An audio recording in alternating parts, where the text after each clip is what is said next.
Social media platform X ని తాత్కాలికంగా black చేసినట్లుగా పాకిస్తాన్ ప్రకటించింది. జాతీయ భద్రతను దృష్టిలో ఉంచుకొని ఈ నిర్ణయం తీసుకున్నట్లు అంతర్గత వ్యవహారాల శాఖ పేర్కొంది.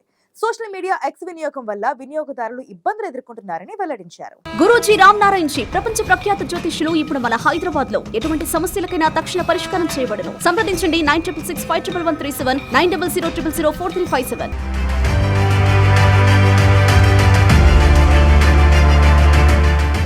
పాకిస్తాన్ వ్యాప్తంగా సోషల్ మీడియా సైట్లను నిషేధించాలని ఆ దేశంలోని చట్టసభలో ఇటీవల తీర్మానం ప్రవేశపెట్టారు.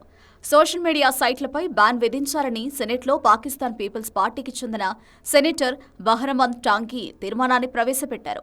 Facebook, TikTok, Instagram, X, YouTube వంటి వాటిని నిషేధించాలని టాంకీ తీర్మానంలో కోరారు.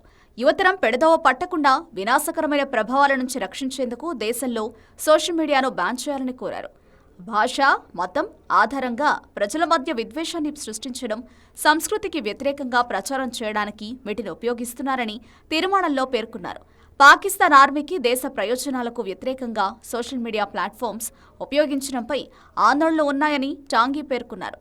అయితే ఈ తీర్మానం వెనుక టార్గెట్ ఇమ్రాన్ ఖాన్ అని తెలుస్తోంది. సోషల్ మీడియా ద్వారా ఆయన యువతరాన్ని ప్రేరేపించారు.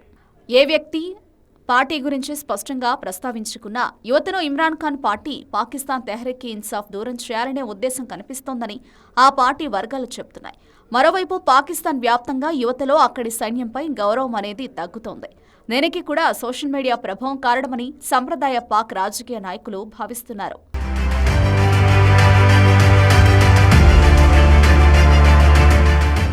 ఇలాంటి సమయంలో పాకిస్తాన్ ప్రభుత్వం నుంచి సంచలన ప్రకటన వచ్చింది. Elon Musk social media platform X పై నిషేధం విధిస్తున్నట్లు ప్రకటించింది ఈ దేశ ప్రభుత్వం. భద్రతా సమస్యలను కారణంగా చూపించి ఫిబ్రవరిలోనే ఎక్స్ ని నిషేధించాలని పాకిస్తాన్ ప్రభుత్వం ఆదేశించింది. అయితే ఇప్పుడు పాకిస్తాన్ ప్రభుత్వం ఈ నిషేధాన్ని అధికారికంగా ధృవీకరించింది.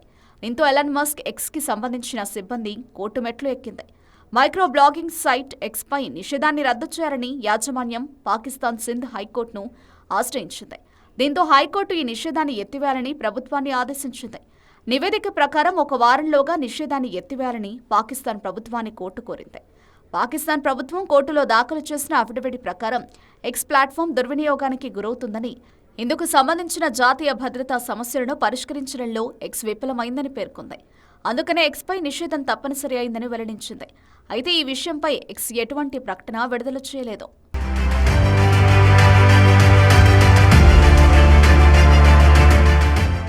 ఈ సంవత్సరం ఫిబ్రవరిలో చాలా మంది పాకిస్తానీ వినియోగదారులు ఇతర సోషల్ మీడియా ప్లాట్ఫామ్ల ద్వారా ఎక్స్ ని ఉపయోగించలేకపోతున్నామని వెల్లడించారు. అంటే ఈ సంవత్సరం ఫిబ్రవరి 2024 నుంచి ఎక్స్ వినియోగంలో లేదు. పాకిస్తాన్లో విధించిన నిషేధం కారణంగా ఈ సోషల్ మీడియా ప్లాట్ఫామ్ చాలా కాలం పాటు నిలిపివేయబడిందని నిర్ధారిస్తోంది. చాలా మంది వినియోగదారులు వర్చువల్ ప్రైవేట్ నెట్వర్క్ ద్వారా ఎక్స్ పై నిషేధాన్ని కూడా ధృవీకరించారు. నిజానికి ఫిబ్రవరి 8న పాకిస్తాన్లో సాధారణ ఎన్నికలు జరిగాయి. ఈ సమయంలో అనేక సోషల్ మీడియా ప్లాట్ఫామ్లను పాకిస్తాన్ ప్రభుత్వం బ్లాక్ చేసింది. ఓటింగ్ రోజున పాకిస్తాన్లో రోజంతా ఇంటర్నెట్ సేవలను కూడా నిలిపివేసింది. అయితే ఎన్నికల తర్వాత చాలా సోషల్ మీడియా ప్లాట్ఫామ్లు మళ్లీ మునుపటిలా పనిచేయడం ప్రారంభించాయి. అయితే ఎక్స్ వినియోగదారులు తమ ఖాతాలను యాక్సెస్ చేయలేకపోయారు. అటువంటి పరిస్థితిలో పాకిస్తాన్లోని సింధ్ హైకోర్టు ఎక్స్ ప్లాట్ఫామ్ సేవను పునరుద్ధరించాలని టెలికాం అథారిటీని ఆదేశించింది. అయినప్పటికీ ఎక్స్ సేవను ప్రభుత్వం పునరుద్ధరించలేదు. ఇప్పుడు ప్రభుత్వం ఎక్స్ దేశ భద్రతకు ముప్పు అని కోర్టులో అఫిడవిట్ దాఖలు చేసింది. మరి దీనిపై ఎక్స్ యాజమాన్యం స్పందించాల్సి ఉంది.